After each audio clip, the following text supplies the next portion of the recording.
We were prepared for 6 to 9 months. We were preparing for the long haul. 8-year-old Kaiden Barron had just one thing on his list for Santa this year. For Christmas, I wanted everything just to go back to normal. That's because as Christmas approached, Kaiden found himself, along with his family, at Michigan Medicine C.S. Mott Children's Hospital in Ann Arbor. Those are really cute. A place he'd already spent plenty of time. Kaiden was born with what's known as hypoplastic left heart syndrome, meaning the left side of his heart is underdeveloped. Doctors discovered this in Kaiden when he was just 4 days old. That meant a series of heart surgeries for Kaiden, ending with what's called a Fontan procedure. After that, it was like smooth sailing until now at 8. And then we were home a couple weeks ago and he started to cough these strange things up.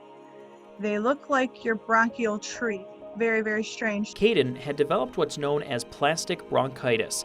Dr. Kurt Schumacher is the director of the Pediatric Heart Transplant Program at Michigan Medicine C.S. Mott Children's Hospital. You develop these rubbery plugs, we call them casts, that develop in the airways, so in the tubes that are leading air down into your lungs. And these casts block off parts of that airway so that the airway can't get to those lungs, and it can be very dangerous. Standard treatments were not working for Kaiden, and doctors had discovered other problems with Kaiden's heart. The only solution was a heart transplant. You never know, Kaiden. You just don't know. He had Fontan failure, which, was really, really hard to take. So we were added to the transplant list officially on December 8th. 2 days later, the hospital told Kaiden they had a heart for him. I mean, it was a whirlwind of emotions. When they come in and they give you the offer, that's what they call it. At that moment that somebody else is losing a battle somewhere and that they're giving this wonderful gift to give somebody another chance. After a 12.5-hour high-risk surgery, Kaiden had a new heart. You're doing it.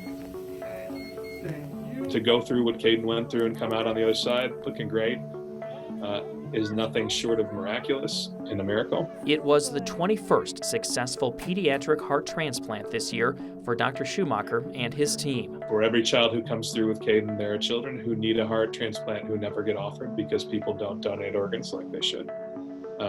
Organ donation is so very, very important. It gives people like Kaiden a chance to live. Kaiden and his family hope their story inspires more people to become organ donors. Because of all the gifts given this Christmas season, Kaiden and his family got the most precious gift of all, the gift of life. Oh, we can never top it. This is the Christmas gift of our life. We will never top this gift. It gave us the gift of having him for longer and appreciating things more. For 9 and 10 News, I'm David Leiden.